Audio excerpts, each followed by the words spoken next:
Hello friends, welcome to knowledge reference. তো বন্ধুরা, প্রাচীন ভারতের ইতিহাস অর্থাৎ অ্যানসিয়েন্ট হিস্ট্রি থেকে যে ডাব্লিউবিপিএসসির জিকে সিরিজটা চলছিল, আজকে তার পার্ট 2 ভিডিও। আজকেও আমরা সেরা 50টি প্রশ্নোত্তর আলোচনা করব, যা তোমাদের upcoming WPB SI, WBP constable, KP constable, PSC miscellaneous, PSC clerkship, panchayat সহ আরও অন্যান্য পরীক্ষার জন্য কিন্তু ভীষণভাবে গুরুত্বপূর্ণ। তোমরা অবশ্যই প্রথম থেকে শেষ পর্যন্ত পুরোটা দেখবে।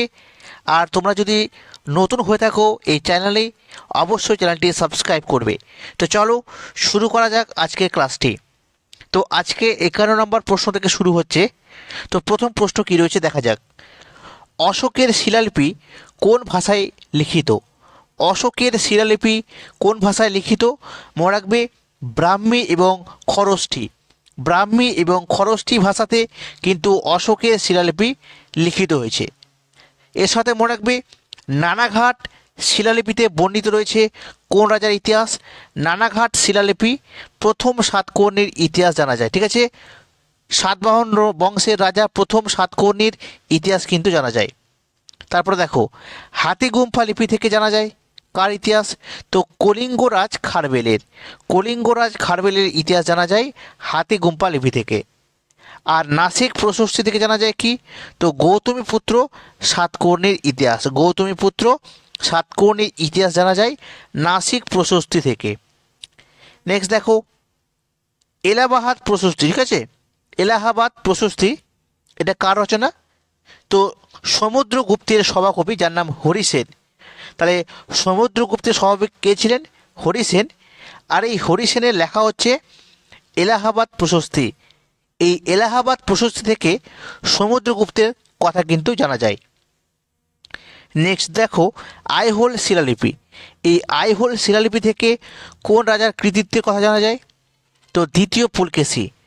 আইহোল শিলালিপি থেকে জানা যায় দ্বিতীয় পুলকেশীর ইতিহাস। আর এই দ্বিতীয় পুলকেশীর সহকবি ছিলেন রবিকীর্তি। দ্বিতীয় পুলকেশীর সহকবি ছিলেন রবিকীর্তি, যিনি এই আইহোল শিলালিপিটি রচনা করেছিলেন। পরবর্তী দেখব গিরনার শিলালিপি। ঠিক আছে, গিরনার শিলালিপি, এই শিলালিপি থেকে রুদ্রদামন, ঠিক আছে, রুদ্রদামনের কিন্তু ইতিহাস জানা যায়। আর গাঞ্জম লিপি থেকে জানা যায় শশাঙ্কের কথা, এবং খালিমপুর লিপি থেকে জানা যায় ধর্মপালের কথা। মনে রাখবে, ধর্মপাল, খালিমপুর লিপি, গাঞ্জম লিপি হচ্ছে শশাঙ্ক। ঠিক আছে, এগুলো কিন্তু ইম্পর্টেন্ট। পরবর্তী দেখো, মহেঞ্জোদারো। ঠিক আছে, এই মহেঞ্জোদারো, এখানে পশুপতি শিবের মূর্তি পাওয়া গেছে। তাহলে পশুপতি শিবের মূর্তি পাওয়া গেছে কোথায়? মহেঞ্জোদারোতে। এই স্থানটি সিন্ধু প্রদেশের লারকানা জেলাতে অবস্থিত। সিন্ধু প্রদেশের লারকানা জেলাতে কি রয়েছে? মহেঞ্জোদারো, এই প্রত্নতাত্ত্বিক স্থানটি। এর সাথে মনে রাখবে হরপ্পা। এই হরপ্পা সভ্যতাটা রয়েছে পাঞ্জাবের মোন্টগোমরি জেলাতে। পাঞ্জাবের মোন্টগোমরি জেলাতে রয়েছে হরপ্পা সভ্যতা। নেক্সট দেখো, সিন্ধু সভ্যতার কোন স্থানে শস্যাগারের নিদর্শন পাওয়া গেছে? সিন্ধু সভ্যতার কোন স্থানে শস্যাগারের নিদর্শন পাওয়া গেছে? তো সেটা হচ্ছে হরপ্পাতে। ঠিক আছে, আর এই হরপ্পা কথার অর্থ হচ্ছে পশুপতির খাদ্য। মনে রাখবে, হরপ্পা কথার অর্থ কি? পশুপতির খাদ্য। নেক্সট দেখো, ধোলাভিরা। এই ধোলাভিরা নামক প্রত্নতাত্ত্বিক স্থানটি কোথায় রয়েছে? তো মনে রাখবে গুজরাটে। গুজরাটে রয়েছে ধোলাভিরা নামক প্রত্নতাত্ত্বিক স্থান। আর এখানে কি কি পাওয়া গেছে? তো এখানে স্টেডিয়াম, জলের রিজার্ভার, তারপরে সাইনবোর্ড। ঠিক আছে, মনে রাখবে জলের রিজার্ভার, স্টেডিয়াম, সাইনবোর্ড, এগুলোর কিন্তু নিদর্শন পাওয়া গেছে। নেক্সট দেখো, অর্থশাস্ত্র কার রচনা? সকলে জানো কৌটিল্য। ঠিক আছে, কৌটিল্যের রচনা হচ্ছে অর্থশাস্ত্র। আর এই কৌটিল্যের আসল নাম কি? তো বিষ্ণুগুপ্ত। কৌটিল্যের আসল নাম কি? বিষ্ণুগুপ্ত। দেখো পরবর্তী, গাথা সপ্তশতী। গাথা সপ্তশতী এটা কার রচনা? তো হলের রচনা। ঠিক আছে, বুদ্ধচরিত কার রচনা? অশ্বঘোষের লেখা বুদ্ধচরিত। ঠিক আছে, মনে রাখবে। নেক্সট দেখো, আর্যভট্ট এবং বরাহমিহির। আর্যভট্ট এবং বরাহমিহির কোন রাজার রাজসভায় বিখ্যাত মনীষী ছিলেন? তো দ্বিতীয় চন্দ্রগুপ্তের নবরত্নের সদস্য ছিলেন এই আর্যভট্ট এবং বরাহ মিহির। পরবর্তী প্রশ্নগুলো দেখব। প্রাচীন ভারতের আইন বিষয়ক বই, প্রাচীন ভারতের আইন বিষয়ক বই কোনটি? তো মিতাক্ষরা, ঠিক আছে, মিতাক্ষরা ছিল প্রাচীন ভারতের একটি আইন বিষয়ক বই। আর এর লেখক হচ্ছে বিজ্ঞানেশ্বর, বিজ্ঞানেশ্বরের লেখা হচ্ছে মিতক্ষরা। এর সাথে মনে রাখবে শ্রীকৃষ্ণ বিজয়, শ্রীকৃষ্ণ বিজয় কাব্যটি কার রচনা? তো মালাধর বসু, যার আসল নাম ছিল গুণরাজ খাঁ। গুণরাজ খাঁ ছিল মালাধর বসুর আসল নাম, ঠিক আছে। নেক্সট দেখো, বিশিষ্ট ব্যাকরণবিদ পতঞ্জলি, ঠিক আছে, বিশিষ্ট ব্যাকরণবিদ পতঞ্জলি কার সমসাময়িক ছিলেন? তো পুষ্যমিত্র শুঙ্গের কিন্তু সমসাময়িক ছিলেন। আর পতঞ্জলির লেখা একটি বিখ্যাত বই হচ্ছে মহাভাষ্য, পতঞ্জলির বিখ্যাত বই মহাভাষ্য। নেক্সট দেখো, গীত গোবিন্দের রচয়িতা কে ছিলেন? তো গীত গোবিন্দের রচয়িতা ছিলেন জয়দেব। তো এই জয়দেব কোন রাজার সহকবি ছিলেন? তো লক্ষণ সেনের কিন্তু সহকবি ছিলেন। আর প্রাচীন ভারতে বাংলার রাজধানী ছিল গৌড় বা লক্ষণাবতী, মনে রাখবে গৌড় বা লক্ষণাবতী। নেক্সট, সরকারি উপাধি কে গ্রহণ করেছিলেন? সরকারি উপাধিটি গ্রহণ করেছিলেন দ্বিতীয় চন্দ্রগুপ্ত। এর সাথে মনে রাখবে অজন্তার যে গুহাচিত্র রয়েছে, সেই অজন্তার গুহাচিত্রে জাতকের কাহিনী কিন্তু বর্ণিত রয়েছে। তাহলে জাতকের কাহিনী কোথায় বর্ণিত রয়েছে? অজন্তার গুহাচিত্রে। পরবর্তী, কোন সংস্কৃত নাটকে চারু দত্ত এবং বসন্ত সেনা এই চরিত্র দুটি পাওয়া যায়? তো মৃচ্ছকটিকম, যেটা হচ্ছে শূদ্রকের লেখা। তাহলে শূদ্রকের লেখা বইটির নাম কি? মৃচ্ছকটিকম। এখানে চারু দত্ত এবং বসন্ত সেনা এই দুটি চরিত্রের কিন্তু সন্ধান পাওয়া যায়। পরবর্তী প্রশ্ন দেখব, ঋগ্বেদের কোন অংশ পরবর্তী বৈদিক যুগে কিন্তু রচিত বলে মনে করা হয়? ঋগ্বেদের কোন অংশটি পরবর্তী বৈদিক যুগে রচিত বলে মনে করা হয়? সেটা হচ্ছে দশম মণ্ডল। ঋগ্বেদের দশম মণ্ডলটি পরবর্তী বৈদিক যুগে রচিত বলে ধরা হয়।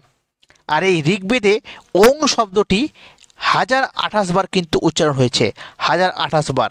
কোন শব্দ? ওং শব্দটি। নেক্সট দেখো, সত্যমেব জয়তে, যার অর্থ হচ্ছে সত্যেরই জয় হোক। সত্যমেব জয়তে এই কথাটি কোন গ্রন্থ থেকে নেওয়া হয়েছে? তো মুন্ডক উপনিষদ, মনে রাখবে ইম্পর্টেন্ট, মুন্ডক উপনিষদ থেকে সত্যমেব জয়তে এই উক্তিটি কিন্তু গ্রহণ করা হয়েছে। নেক্সট দেখো, সিন্ধু সভ্যতার কোথায় ধান চাষের প্রমাণ পাওয়া গেছে? সিন্ধু সভ্যতার কোথায় ধান চাষের প্রমাণ পাওয়া গেছে? সেটা হচ্ছে লোথালে। আর এটা অবস্থিত গুজরাটে, ঠিক আছে, গুজরাটে।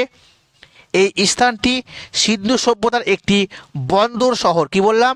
সিন্ধু সভ্যতার একটি বন্দর শহর। পরবর্তী দেখো, সিন্ধু সভ্যতার কোথায় কাঠের লাঙল পাওয়া গেছে? কাঠের লাঙল পাওয়া গেছে কালীবঙ্গানে, ঠিক আছে। সিন্ধু সভ্যতার একটি প্রত্নতাত্ত্বিক স্থান কালীবঙ্গান, যা রাজস্থানে অবস্থিত। এছাড়াও এখানে পাওয়া গেছে উটের হাড়, মনে রাখবে উটের হাড় পাওয়া গেছে কালীবঙ্গানে, ঠিক আছে। পরবর্তী দেখো, পৃথিবীর প্রাচীনতম সভ্যতার নাম কি? তো পৃথিবীর প্রাচীনতম সভ্যতার নাম হচ্ছে মেহেরগড় সভ্যতা, মনে রাখবে পৃথিবীর প্রাচীনতম সভ্যতা হচ্ছে মেহেরগড় সভ্যতা। এটা আবিষ্কৃত হয় 1974 সালে রিচার্ড মিডো, ঠিক আছে, রিচার্ড মিডো এর সহযোগিতায় ফরাসি প্রত্নতত্ত্ববিদ জা ফ্রাঁসোয়া জারিজ তিনি কিন্তু এই মেহেরগড় সভ্যতা আবিষ্কার করেছিলেন। পরবর্তী প্রশ্ন দেখব, মেহেরগড় সভ্যতার নিদর্শন কোথায় পাওয়া গেছে? মেহেরগড় সভ্যতার নিদর্শন পাওয়া গেছে পাকিস্তানের বালুচিস্তানে, ঠিক আছে, পাকিস্তানের বালুচিস্তানে। আর এই মেহেরগড় সভ্যতা বোলান নদীর তীরে কিন্তু অবস্থিত। কোন নদী? বোলান নদীর তীরে অবস্থিত। এর সাথে মনে রাখবে হরপ্পা সভ্যতা এটা কিন্তু রাভি নদীর তীরে কিন্তু অবস্থিত। কোথায়? রাভি নদীর তীরে। নেক্সট দেখো, সিন্ধু সভ্যতা বা ইন্ডাস ভ্যালি সিভিলাইজেশন বা ইন্ডাস সিভিলাইজেশন, এই যে নামটি প্রথম কে দিয়েছিলেন? তো জন মার্শাল সর্বপ্রথম সিন্ধু সভ্যতা বা ইন্ডাস সিভিলাইজেশন এই কথাটা কিন্তু প্রথম বলেছিলেন। আর সিন্ধু সভ্যতার আনুমানিক সময়সীমা কত ছিল? 2500 থেকে 1750 খ্রিস্টপূর্বাব্দ, 2500 থেকে 1750 খ্রিস্টপূর্বাব্দ। নেক্সট দেখো, মৌর্য বংশের পরে মগধে কোন রাজবংশ রাজত্ব করত? মৌর্য বংশের পরে মগধে যে বংশটি রাজত্ব করতো সেটি হচ্ছে শুঙ্গ বংশ, ঠিক আছে। আর ভারতের সবচেয়ে বিখ্যাত ইন্দো গ্রিক শাসক কে ছিলেন? তো মিনান্দার। মনে রাখবে, ভারতের সবচেয়ে বিখ্যাত ইন্দো গ্রিক শাসক ছিলেন মিনান্দার। পরবর্তী প্রশ্নগুলো দেখে নেব। স্বপ্ন বাসব দত্তা, স্বপ্ন বাসব দত্তা এই গ্রন্থটি কার রচনাকার?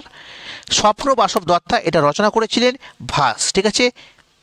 প্রাচীন ভারতের কোন যুগে, প্রাচীন ভারতের কোন যুগে বস্ত্রশিল্পের, ঠিক আছে, বস্ত্রশিল্পের ব্যাপক বিকাশ ঘটেছিল? তো মনে রাখবে গুপ্ত যুগে, গুপ্ত যুগে কিন্তু বস্ত্রশিল্পের ব্যাপক মাত্রায় বিকাশ ঘটেছিল। নেক্সট দেখো, কোন চোল রাজা গঙ্গায় কোন্ডু উপাধি ধারণ করেছিলেন? গঙ্গায় কোন্ডু উপাধি ধারণ করেছিলেন চোল রাজা রাজেন্দ্র চোল। মনে রাখবে রাজেন্দ্র চোল, যিনি চোল বংশের শ্রেষ্ঠ রাজা ছিলেন। চোল বংশের শ্রেষ্ঠ রাজাকে রাজেন্দ্র চোল। নেক্সট দেখো, পল্লব বংশের শ্রেষ্ঠ রাজা কে ছিলেন? পল্লব বংশের শ্রেষ্ঠ রাজা ছিলেন প্রথম নরসিংহ বর্মন, প্রথম নরসিংহ বর্মন। আর পল্লব বংশের শেষ রাজা কে ছিলেন? তো অপরাজিত বর্মন, ঠিক আছে, অপরাজিত। নেক্সট দেখো, কোন গুপ্ত সম্রাট হুন আক্রমণ প্রতিরোধ করেছিলেন? কোন গুপ্ত সম্রাট হুন আক্রমণ প্রতিরোধ করেছিলেন? তো স্কন্দগুপ্ত, ঠিক আছে, স্কন্দগুপ্ত। এই জন্য স্কন্দগুপ্তকে বলা হয় ভারতের রক্ষাকারী। ভারতের রক্ষাকারীকে স্কন্দগুপ্ত, ঠিক আছে। প্রত্যেকটি কিন্তু মোস্ট ইম্পর্টেন্ট। আচ্ছা, পরবর্তী প্রশ্ন দেখো, 78 নম্বর প্রশ্ন কি রয়েছে? শেষ মৌর্য সম্রাট কে ছিলেন? শেষ মৌর্য সম্রাট ছিলেন বৃহদ্রথ, ঠিক আছে, মনে রাখবে বৃহদ্রথ। আর কুনিক উপাধি কে গ্রহণ করেছিলেন? কুনিক উপাধি গ্রহণ করেছিলেন অজাতশত্রু। এর সাথে মনে রাখবে শ্রেণিক উপাধি গ্রহণ করেছিলেন বিম্বিসার। এছাড়াও বিম্বিসার সেনিয়া নামে কিন্তু পরিচিত। সেনিয়া কাকে বলা হতো? বিম্বিসারকে। আর অমিত্রাঘাত উপাধি কে গ্রহণ করেছিলেন? তো বিন্দুসার, ঠিক আছে, অমিত্রাঘাত উপাধি বিন্দুসার। পরবর্তী প্রশ্ন, হিউয়েন সাং কার রাজত্বকালে ভারতে এসেছিলেন? হিউয়েন সাং হর্ষবর্ধনের রাজত্বকালে কিন্তু ভারতে এসেছিলেন। আর হিউয়েন সাং রচিত বিখ্যাত বই হচ্ছে সি ইউকি। সি ইউকি কার লেখা? হিউয়েন সাংয়ের। পরবর্তী, জৈন ধর্মের প্রথম তীর্থঙ্কর কে ছিলেন? জৈন ধর্মের প্রথম তীর্থঙ্কর ছিলেন ঋষভদেব, ঠিক আছে। আর মনে রাখবে 72 বছর বয়সে মহাবীরের মৃত্যু হয়। কোথায়? বিহারের পাওয়াপুরীতে। বিহারের পাওয়াপুরীতে 72 বছর বয়সে মহাবীরের মৃত্যু হয়। নেক্সট দেখব, মহাবীর কৈবল্য লাভ করেন, ঠিক আছে, দিব্যজ্ঞান কৈবল্য লাভ করেন কত বছর বয়সে? তো 42 বছর বয়সে। কোথায়? ঋজুপালিকা নদীর তীরে এবং শাল গাছের নিচে। ঋজুপালিকা নদীর তীরে শাল গাছের নিচে, ঠিক আছে। আর মহাবীরের জন্ম কোথায়? বিহারের বৈশালীতে। কোথায়? বিহারের বৈশালীতে, ঠিক আছে। পরবর্তী প্রশ্ন, পরাক্রমাঙ্ক এবং সর্বরাজচ্ছদা, ঠিক আছে, এই দুটি উপাধিকার? পরাক্রমাঙ্ক এবং সর্বরাজচ্ছেদা এই উপাধি দুটি গ্রহণ করেছিলেন কে? তো সমুদ্রগুপ্ত। মনে রাখবেন এই বীণা বাজাতে পারদর্শী ছিলেন কে? তো সমুদ্রগুপ্ত। সমুদ্রগুপ্ত খুব ভালো বীণা বাজাতে কিন্তু পারত। নেক্সট, প্রথম চন্দ্রগুপ্ত গুপ্তাব্দ চালু করেছিলেন কত অব্দে? প্রথম চন্দ্রগুপ্ত গুপ্তাব্দ চালু করেছিলেন 320 অব্দে। মনে রাখবে মহাকবি কালিদাস দ্বিতীয় চন্দ্রগুপ্তের সভাকবি ছিলেন। তাহলে মহাকবি কালিদাস কার সভাকবি ছিলেন? তো দ্বিতীয় চন্দ্রগুপ্তের। নেক্সট প্রশ্ন, রাষ্ট্রকূট বংশের প্রতিষ্ঠাতা কে ছিলেন? রাষ্ট্রকূট বংশের প্রতিষ্ঠাতা ছিলেন দন্তি দুর্গ। মনে রাখবে দন্তি দুর্গ। আর শ্রেষ্ঠ রাজা কে ছিলেন? তৃতীয় গোবিন্দ। শ্রেষ্ঠ রাজা তৃতীয় গোবিন্দ এবং শেষ রাজা তৃতীয় কৃষ্ণ। পরবর্তী, মহামল্ল। এই মহামল্ল উপাধিটি কার ছিল? তো প্রথম নরসিংহ বর্মনের। প্রথম নরসিংহ বর্মনের উপাধি কী ছিল? মহামল্ল, ঠিক আছে। এর সাথে মনে রাখবো চোল বংশের প্রতিষ্ঠাতা কে ছিলেন? বিজয়ালয়, ঠিক আছে। চোল বংশের প্রতিষ্ঠাতা কে? বিজয়ালয়। আর অতীশ দীপঙ্কর, ঠিক আছে, অতীশ দীপঙ্কর তোমরা নাম শুনে থাকবে। তো এর বাল্য নাম ছিল চন্দ্রগর্ভ, ঠিক আছে, চন্দ্রগর্ভ, যার উপাধি ছিল শ্রীজ্ঞান, ঠিক আছে, শ্রীজ্ঞান, ওই জন্য বলা হয় অতীশ দীপঙ্কর শ্রীজ্ঞান। তো এই শ্রীজ্ঞানটা হচ্ছে, ঠিক আছে, অতীশ দীপঙ্করের একটি উপাধি। পরবর্তী প্রশ্ন দেখব, ব্রোঞ্জের নটরাজ মূর্তি, ঠিক আছে, ব্রোঞ্জের নটরাজ মূর্তি কোন রাজাদের উল্লেখযোগ্য কৃতিত্ব? ব্রোঞ্জের নটরাজ মূর্তি, তো এটা হচ্ছে চোল রাজাদের, ঠিক আছে। এর সাথে মনে রাখবো একটি গুরুত্বপূর্ণ পয়েন্ট, সেটা হচ্ছে প্রথম অশ্বমেধ যজ্ঞ কী করেছিলেন? প্রথম অশ্বমেধ যজ্ঞ কী করেছিলেন? তো দ্বিতীয় পুলকেশী সর্বপ্রথম অশ্বমেধ যজ্ঞ কিন্তু করেছিলেন। মথুরা শিল্পকলার বিকাশ ঘটেছিল কোন যুগে? মথুরা শিল্পকলার বিকাশ ঘটেছিল কুষাণ যুগে। আর পাল রাজারা বৌদ্ধ ধর্মাবলম্বী ছিলেন, অর্থাৎ পাল রাজারা বৌদ্ধ ধর্মে কিন্তু বিশ্বাসী। নেক্সট দেখো, বাংলার প্রাচীন লিপিতে, ঠিক আছে, বাংলার প্রাচীন লিপিতে দিনার নামক স্বর্ণমুদ্রা এবং রূপক নামক রৌপ্য মুদ্রা কিন্তু উল্লেখ রয়েছে। তাহলে প্রাচীন বাংলাতে স্বর্ণমুদ্রা ব্যবহার করা হতো, সেটা কি? দিনার, এবং রৌপ্য মুদ্রার নাম কি? রূপক। মনে রাখবেন পাল রাজাদের মুদ্রার নাম কি ছিল? তো নারায়ণী। তো নারায়ণী নামক মুদ্রাটি কারা ব্যবহার করত? তো পাল রাজারা, ঠিক আছে। নেক্সট প্রশ্ন, সেন যুগের প্রসিদ্ধ শিল্পী কে ছিলেন? সেন যুগের প্রসিদ্ধ শিল্পী ছিলেন শূলপাণি। শূলপাণি ছিলেন সেন যুগের প্রসিদ্ধ শিল্পী। বাংলার শেষ হিন্দু রাজা কে ছিলেন? বাংলার শেষ হিন্দু রাজা ছিলেন লক্ষণ সেন। প্রত্যেকটা কিন্তু ইম্পর্টেন্ট, ঠিক আছে। পরবর্তী প্রশ্ন, ভারতে প্রথম অঙ্ক চিহ্নিত স্বর্ণমুদ্রা, অর্থাৎ 5 মার্কড কয়েন, ঠিক আছে, 5 মার্কড কয়েন অর্থাৎ অঙ্ক চিহ্নিত স্বর্ণমুদ্রা কারা চালু করেছিলেন? তো ইন্দো গ্রিক রাজারা। তার নাম কি? মিনান্দার, ঠিক আছে। আর যদি বলা হয় ভারতে প্রথম স্বর্ণমুদ্রার প্রচলন কারা করেন? তো মনে রাখবে কুষাণরা, এবং এর সাথেও মনে রাখতে হবে ইন্দো গ্রিকরা। এবার কোনটা সঠিক উত্তর করব? যদি অপশনে কুষাণ থাকে তাহলে অবশ্যই কুষাণটা করতে হবে, আর যদি অপশনের মধ্যে কুষাণটা না থাকে তাহলে কিন্তু ইন্দো গ্রিকরা এটা হবে সঠিক উত্তর, ঠিক আছে। পরবর্তী, হর্যঙ্গ বংশের প্রতিষ্ঠাতা কে ছিলেন? তো হর্যঙ্গ বংশের প্রতিষ্ঠাতা ছিলেন বিম্বিসার, ঠিক আছে। গৌতম বুদ্ধের সমসাময়িক ছিলেন এই বিম্বিসার। পরবর্তী, ভগবতী সূত্র কি? একটি জৈন সাহিত্য। তাহলে ভগবতী সূত্র হচ্ছে একটি জৈন সাহিত্য, ঠিক আছে। আর বৌদ্ধ সাহিত্য হচ্ছে অঙ্গুত্তর নিকায়। অঙ্গুত্তর নিকায় মনে রাখতে হবে এই ভগবতী সূত্র এবং অঙ্গুত্তর নিকায়, ঠিক আছে। এই গ্রন্থে ষোড়শ মহাজনপদের কিন্তু উল্লেখ পাওয়া যায়, ঠিক আছে। জৈন গ্রন্থ ভগবতী সূত্র এবং বৌদ্ধ গ্রন্থ অঙ্গুত্তর নিকায়। পরবর্তী প্রশ্ন দেখব, কার আমলে গৌতম বুদ্ধের মহাপরিনির্বাণ ঘটেছিল? কার আমলে গৌতম বুদ্ধের মহাপরিনির্বাণ ঘটেছিল? তো এটা হয়ে যাবে অজাতশত্রু, ঠিক আছে, অজাতশত্রু। আর ষোড়শ মহাজনপদের একমাত্র রাজ্য যেটি দক্ষিণ ভারতে অবস্থিত সেটার নাম কি? তো অসমক। অসমক হচ্ছে ষোড়শ মহাজনপদের একমাত্র রাজ্য যা দক্ষিণ ভারতে অবস্থিত। নেক্সট, নন্দবংশের প্রতিষ্ঠাতা কে ছিলেন? তো মহাপদ্মনন্দ। নন্দবংশের প্রতিষ্ঠাতা ছিলেন মহাপদ্মনন্দ। এই মহাপদ্মনন্দ তিনি দ্বিতীয় পরশুরাম নামে কিন্তু পরিচিত। দ্বিতীয় পরশুরাম। দ্বিতীয় পরশুরাম কাকে বলা হতো? মহাপদ্মনন্দকে। নেক্সট দেখব, আলেকজান্ডারের ভারত আক্রমণের সময় মগধের সিংহাসনে কে ছিলেন? আলেকজান্ডারের ভারত আক্রমণের সময় মগধের সিংহাসনে ছিলেন ধননন্দ, ঠিক আছে। আর এই নন্দবংশের শেষ রাজা ধননন্দ, যাকে পরাজিত করে মৌর্য বংশের প্রতিষ্ঠা করেন চন্দ্রগুপ্ত মৌর্য, ঠিক আছে। নেক্সট দেখো, গ্রিকরা কাকে স্যান্ড্রোকেটাস নাম বলতো? ঠিক আছে, গ্রিকরা কাকে স্যান্ড্রোকেটাস বলতো? তো হয়ে যাবে চন্দ্রগুপ্ত মৌর্যকে। চন্দ্রগুপ্ত মৌর্যকে গ্রিকরা স্যান্ড্রোকেটাস নামে কিন্তু ডাকতো। তারপরে মৌর্য যুগের মুদ্রার নাম কি ছিল? তো পান। মৌর্য যুগের মুদ্রার নাম কি? পান। মনে রাখবে সবই কিন্তু বাছাই করা একদম প্রশ্ন, অবশ্যই কিন্তু ভালো করে মুখস্থ করে নেবে। পরবর্তী দেখো, নালন্দা বিশ্ববিদ্যালয় কে প্রতিষ্ঠা করেছিলেন? নালন্দা বিশ্ববিদ্যালয় প্রতিষ্ঠা করেছিলেন কুমারগুপ্ত, যার উপাধি ছিল মহেন্দ্রাদিত্য, ঠিক আছে। মহেন্দ্রাদিত্য কার উপাধি? কুমারগুপ্ত, যিনি নালন্দা বিশ্ববিদ্যালয় স্থাপন করেন। নেক্সট, হিউয়েন সাং যখন ভারতে আসেন, ঠিক আছে, হিউয়েন সাং যখন ভারত পরিদর্শনে আসেন তখন নালন্দা বিশ্ববিদ্যালয়ের অধ্যক্ষ ছিলেন শিলভদ্র, ঠিক আছে, কি বললাম, শিলভদ্র। আর পৃথিবীর প্রাচীনতম বিশ্ববিদ্যালয় কোনটি? তো তক্ষশিলা বিশ্ববিদ্যালয়, যা পৃথিবীর প্রাচীনতম বিশ্ববিদ্যালয়। আর পূর্বে নালন্দা বিশ্ববিদ্যালয় এশিয়ার সবচেয়ে বৃহত্তম বিশ্ববিদ্যালয় ছিল, ঠিক আছে, একটা সময়। নেক্সট দেখো, সেন বংশের প্রতিষ্ঠাতা কে ছিলেন? তো সামন্ত সেন। সামন্ত সেন ছিলেন সেন বংশের প্রতিষ্ঠাতা। যদি বলা হতো সেন বংশের প্রকৃত প্রতিষ্ঠাতা কে, তো হেমন্ত সেন। সেন বংশের প্রকৃত প্রতিষ্ঠাতা কে ছিলেন? সামন্ত সেন। আর মনে রাখবে, পাল এবং সেন যুগের প্রধান সামুদ্রিক বন্দর ছিল তাম্রলিপ্ত এবং সপ্তগ্রাম, ঠিক আছে।